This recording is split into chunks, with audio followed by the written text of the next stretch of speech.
সত্যি টিকেও চাচ্ছে ডাব্লিউডাব্লিউ কে ডিস্ট্রয় করতে। এখন আমি কেন এই কথাটি বললাম জানবো আজকের ভিডিওতে। সো গাইস, আজকের স্ম্যাকডাউনটি শেষ হয়ে গেছে। কি হলো আজকের স্ম্যাকডাউনে সমস্ত কিছুই থাকবে আজকের এই ভিডিওতে। ভিডিও ভালো লাগলে অবশ্যই লাইক করবেন, আর চ্যানেলে নতুন হলে অবশ্যই চ্যানেলটিকে সাবস্ক্রাইব করতে ভুলবেন না। আজকের স্ম্যাকডাউনের শুরুতেই আমরা কোডি রোডস এবং নিকোলডিসকে ব্যাকস্টেজে দেখতে পাই। সেখানে কোডি রোডস নিকোলডিসের কাছে প্যাট ম্যাকাফি কোথায় এটা জানতে চায়। নিকোলডিস বলে, দেখো কোডি, আমার উপর স্ট্রিক্টলি অর্ডার রয়েছে, তুমি প্যাট ম্যাকাফিকে কোনোভাবেই অ্যাটাক করতে পারবে না। কোডি রোডস বলে, মানে তোমাকে কে অর্ডার দিল? নিকোলডিস বলে, আমার ওপরেও অনেকেই রয়েছে, তারা আমাকে অর্ডার দিয়েছে তুমি কোনোভাবে প্যাট ম্যাকাফিকে অ্যাটাক করতে পারবে না। আর গাইস, এর মাধ্যমে তো এটা কনফার্ম হয়ে গেল প্যাট ম্যাকাফি এবং র্যান্ডি অর্টনের ওপরেও কোনো একজন রয়েছে, আর তারাই এই সব কিছু কন্ট্রোল করছে। গাইস, প্রশ্ন হচ্ছে আসলে এই মানুষটাকে, এটা কি রক না ট্রিপল এইচ? তারপর রিয়া রিপ্লি রিং এ আসে। রিয়া রিপ্লি রিং এ এসে জেড কার্গিলকে সেখানে আসতে বলে এবং কি তার সাথে ফাইট করতে বলে, কিন্তু তখনই সেখানে জেড কার্গিল না এসে সেখানে চলে আসে ইয়ো স্কাই। ইয়ো স্কাইকে দেখে রিয়া রিপ্লি একটু অবাক হয়ে যায়। রিয়া ইয়ো স্কাইকে বলে, তুমি কেন এখানে এসেছো? ইয়ো স্কাই বলে, লাস্ট উইক জেড কার্গিল আমাকে অ্যাটাক করেছিল, এই জন্যই আমি তার সাথে এখনই একটা ম্যাচ ফাইট করতে চাই। তুমি তাকে রেসলমেনিয়াতে ফেস করবে, আমি তাকে আজকেই ফেস করব। আশা করছি নিকোলডিস এখনই এই ম্যাচটা কনফার্ম করে দিবে। আর গাইস, তারপরে সেটাই হয় যেটা হওয়ার ছিল। তখনই সেখানে নিকোলডিস আসে। নিকোলডিস এসে এই ম্যাচটা আজকের মেইন ইভেন্টে কনফার্ম করে দেয়। যখনই এই ম্যাচটা নিকোলডিস কনফার্ম করে, কমেন্ট্রি করতে থাকা ব্যারেন করবেন বলতে থাকে, এটা একদমই পেলি পর্যায়ের একটা ম্যাচ। গাইস, আমি বুঝতে পারছি না ব্যারেন করবেনের মতো মানুষ এই কথাটি কিভাবে বলে। আর মাত্র 8 দিন পরে রেসলমেনিয়া, এক সপ্তাহ আগের স্ম্যাকডাউনের মেইন ইভেন্টে যখন একটা ওমেন রেসলিং ম্যাচ হয়, সেই ম্যাচটা কিভাবে একটি পেলি পর্যায়ের ম্যাচ হয়। আমি আজকের ইন্ট্রোতেই বলেছিলাম টিকো ডিস্ট্রয় করবে ডাব্লিউডাব্লিউ কে, এটার কারণ আমি আপনাদেরকে কিছুক্ষণ পরেই বলে দিচ্ছি। তারপর বেলি ভার্সেস অ্যালেক্সা ব্লিজের মধ্যে একটা 1-on-1 ম্যাচ শুরু হয়ে যায়। ম্যাচটি রেসলিং ওয়াইজ মোটামুটি ভালো হলেও ম্যাচটির একদম শেষ পর্যায়ে অ্যালেক্সা ব্লিজ রোল আপ পিন করে এই ম্যাচটার মধ্যে উইন করে যায়। তারপর ব্যাকস্টেজে জেকব ফাটুর একটি ইন্টারভিউ চলছিল, সে সেখানে ড্রু ম্যাকেন্টায়ারকে নিয়ে কথা বলছিল, কিন্তু তখনই সেখানে এমএফটি ইন্টারফেয়ার করে।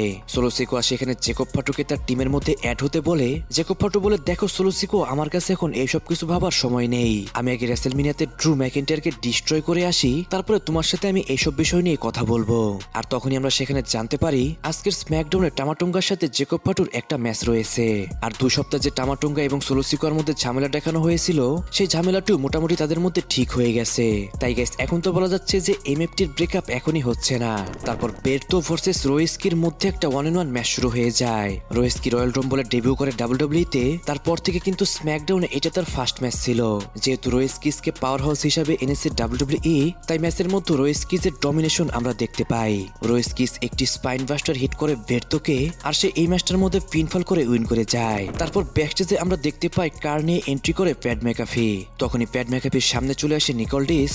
নিকোলডিসকে দেখে প্যাট ম্যাকাফি বলে, তুমি কি সবাইকে বলেছো যে কেউ যেন আমাকে অ্যাটাক করতে না পারে? নিকোলডিস বলে, হ্যাঁ, আমি সবাইকে বলে দিয়েছি কেউ তোমাকে অ্যাটাক করবে না। এরপর প্যাট ম্যাকাফির সাথে দেখা করে জেলি রোল। জেলি সেখানে প্যাট ম্যাকাফিকে বলে, তুমি কেন এই ম্যাচটার মধ্যে ইন্টারফেয়ার করছো? কিন্তু প্যাট ম্যাকাফি জেলিকে বলে, তুমি একজন আউটসাইডার, তুমি এইসব থেকে দূরে থাকো, র্যান্ডি অর্টন যদি তোমাকে পায় তাহলে তোমার অবস্থা খারাপ করে দিবে বেলি রোল। আর গাইস, এখানে বেলি কথাটি শুনে কিন্তু জেলি রোল অনেক বেশি রেগে যায়। সে প্যাট ম্যাকাফিকে অ্যাটাক করতে যায়, তখনই সেখানে নিকোলডিস তাকে আটকে দেয়। তারপর প্যাট ম্যাকাফি এন্ট্রেন্স করে। এন্ট্রেন্স মিউজিক বাজার সময় প্যাট ম্যাকাফি সেটাকে বন্ধ করতে বলে, আর সে অডিয়েন্সদের এইটা ওটা বলে গালাগালি করতে শুরু করে। এখন আমি কেন বলছি প্যাট ম্যাকাফি গালাগালি করে, কিন্তু আমি সেটা কেন এক্সপ্লেন করছি না। গাইস, আমার অনেক অডিয়েন্স আছে 17 বছরের নিচে, আমি এখানে সবকিছু এক্সপ্লেন করতে পারবো না। কিছু কথা সুন্দরভাবে উপস্থাপন করার জন্য আমি কিন্তু মডিফাই করি।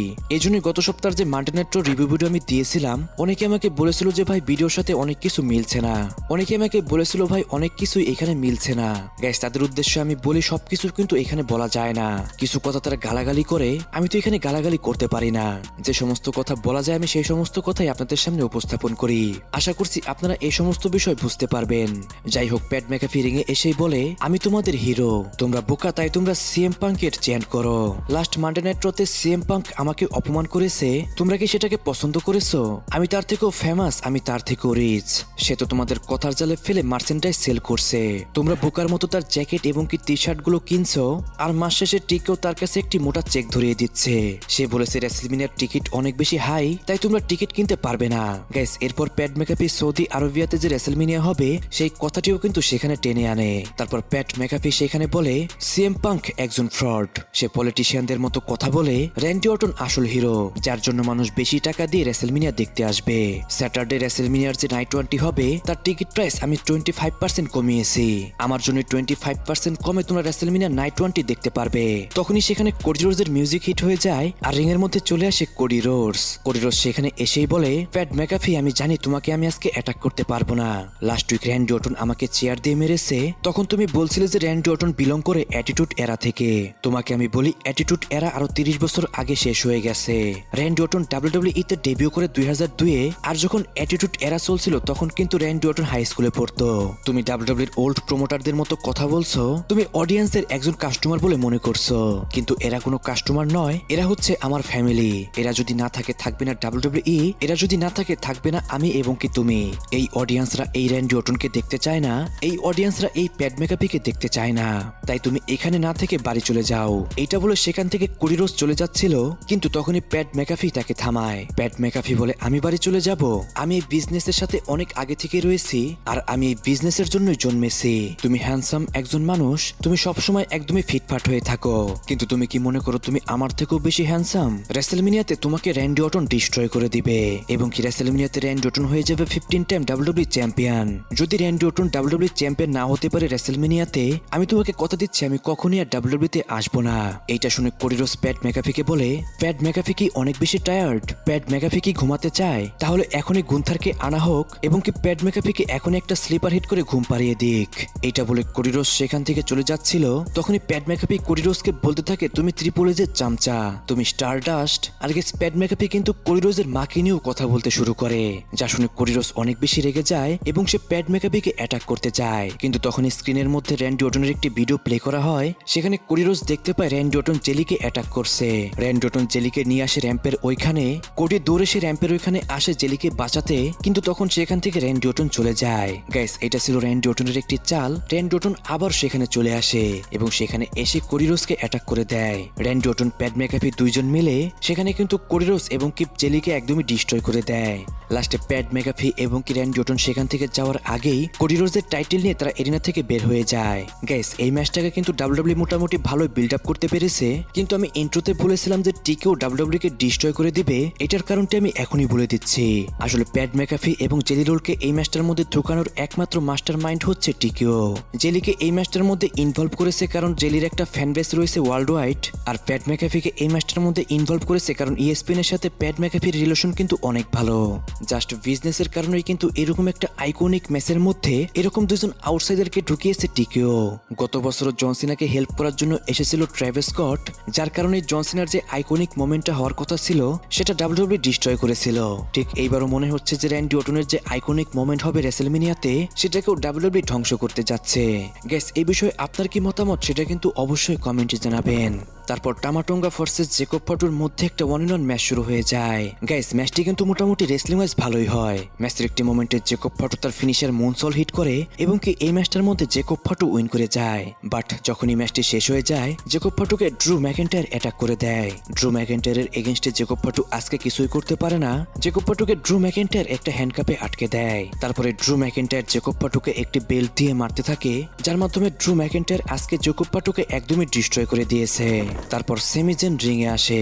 সে রিংয়ে এসেই বলে, লাস্ট কিছুদিন হলো সবাই আমাকে একটি কথা বলছে, আমাকে নাকি চেঞ্জ হতে হবে।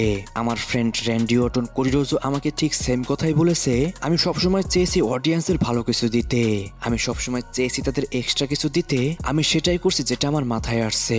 আমি জানি অনেকে আমাকে এখন বুক করছে এবং কি অনেকে আমাকে চেয়ার করছে, আমি তাদের জন্যই ফাইট করছি যারা আমাকে ডে 1 থেকে চেয়ার করে যাচ্ছে।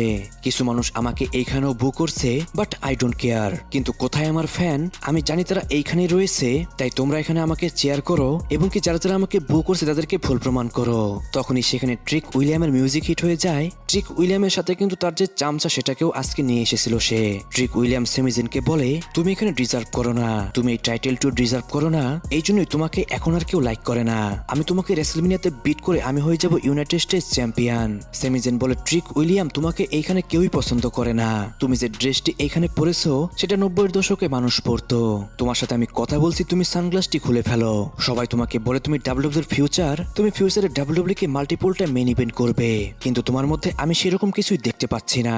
তখনই সেখানে ম্যাট কার্ডোনা চলে আসে, আর ম্যাট কার্ডোনার সাথে ট্রিক উইলিয়ামের একটি ওয়ান অন ওয়ান ম্যাচ শুরু হয়ে যায়। ম্যাচটি মোটামুটি ভালো এবং কি লম্বা একটা ম্যাচ চলতে থাকে। ম্যাচের একটি মোমেন্টে ট্রিক উইলিয়াম সেমিজেনকে ধাক্কা দেয়। ট্রিক উইলিয়ামের সাথে যে চামচাটি ছিল সেও কিন্তু সেমিজেনকে অ্যাটাক করে, যার কারণে সেমিজেন সেই চামচাকে একটি হেলুয়াকে হিট করে দেয়। ট্রিক উইলিয়াম এসব কিছু দেখছিল, কিন্তু তারপরেও এই ম্যাচটার মধ্যে ট্রিক উইলিয়াম উইন করে যায়। গাইজ, আমি বুঝতে পারছি না ম্যাট কার্ডোনা কেন ডাব্লিউডাব্লিউতে আবারও ফিরে এসেছে। তাকে তো প্রত্যেকটি স্ম্যাকডাউনে এরকম মার খেতে আমরা দেখতে পাচ্ছি। আসলে কিছু সপ্তাহ আগে যে আমি বলেছিলাম যে ড্রপ জিঙ্গলার কেন ডাব্লিউডাব্লিউতে আসছে না, আমার মনে হয় ড্রপ জিঙ্গলার ঠিকই করেছে, কারণ ড্রপ জিঙ্গলার এবং কি ম্যাট কার্ডোনা এক সময়ের রেসলার। অপরদিকে রুসেফকেও যখন ডাব্লিউডাব্লিউই ফিরিয়ে এনেছে, তাকেও কিন্তু সেম ভাবে ট্রিট করছে। এসব কিছু বুঝেই কিন্তু ডাব্লিউডাব্লিউতে আর ব্যাক করেনি ড্রপ জিঙ্গলার। ডাব্লিউডাব্লিউ কিন্তু আসলে রিয়াল ট্যালেন্টকে পুশ করছে না। আমি বলছি না ট্রিক উইলিয়াম খারাপ, কিন্তু গাইস ম্যাট কার্ডোনাকেও কিন্তু চান্স দেওয়া উচিত। যেহেতু সে একটা লম্বা সময় পরে আবার ডাব্লিউডাব্লিউতে ব্যাক করেছে, তাই তাকে তো কোনো একটা মোমেন্ট দেওয়া উচিত। তারপর কেট ওয়েলসন ভার্সেস ড্যান হাউজেনের মধ্যে একটা ওয়ান অন ওয়ান ম্যাচ শুরু হয়ে যায়। এটা ছিল ড্যান হাউজেনের ফার্স্ট ম্যাচ ডাব্লিউডাব্লিউতে। ম্যাচের একটি মোমেন্টে কেট ওয়েলসন টপ রোপের ওপর ছিল। কেট ওয়েলসন জাম্প করতেই যাবে, তখনই একদম আন্ডারটেকারের ওয়েতে ড্যান হাউজিং উঠে বসে। সে বসে থেকে কেট ওয়েলসনকে অভিশপ্ত করে, আর আমরা দেখতে পাই টপ রোপের ওপরে একটি পাইরো অ্যাটাক করে কেট ওয়েলসনের ওপর, যার পরে ড্যান হাউজিং তার ফিনিশারটি হিট করে এবং কি সে এই ম্যাচটার মধ্যে উইন করে যায়। ম্যাচের মধ্যে দ্য মিস অনেক বেশি ইন্টারফেয়ার করার চেষ্টা করছিল, কিন্তু তারপরেও সেই ম্যাচটার মধ্যে ড্যান হাউজিংই উইন করে যায়। তারপর আজকের মেইন ইভেন্টে ইও স্কাই ভার্সেস জেড কার্গিলের মধ্যে একটি ওয়ান অন ওয়ান ম্যাচ শুরু হয়ে যায়। ম্যাচটি রেসলিং ওয়াইজ অনেক ভালো ছিল। লাস্টে জেড কার্গিল এই ম্যাচটার মধ্যে উইন করে যায়, কিন্তু গাইস একটা বিষয় আমার চোখে লেগেছে। যেমনটা আমি ভিডিওর প্রথমেই বলে দিয়েছিলাম যে রেসলমিনিয়া হতে আর মাত্র 8 দিন বাকি। রেসলমিনিয়া হওয়ার মাত্র এক সপ্তাহ আগের স্ম্যাকডাউন যদি এরকম হয়, তাহলে কিন্তু গাইস এটা মেনে নেওয়া যায় না। স্ম্যাকডাউনকে একটি সপ্তাহে আমরা দেখতে পাই অনেক ভালো হচ্ছে, আরেক সপ্তাহে দেখা যায় যে স্ম্যাকডাউনে দেখার মতো কিছুই নেই। আমি কোনোভাবেই ওমেন রেসলিংকে ছোট করে দেখছি না, কিন্তু গাইস এটাকে একদমই মেইন ইভেন্টে রাখার কিন্তু কোনো সেন্সই নেই। গাইস, এর মাধ্যমে আজকের স্ম্যাকডাউনটি শেষ হয়ে যায়। আজকের স্ম্যাকডাউন সম্পর্কে এবং কি টিকো সম্পর্কে আপনি কি মনে করেন সেটা কিন্তু অবশ্যই কমেন্টে জানাবেন। সো গাইস, আজকের ভিডিও এই পর্যন্তই। রেসলিং সম্পর্কে সমস্ত নিউজ এবং কি আপডেট জানার জন্য চ্যানেলটিকে সাবস্ক্রাইব করবেন।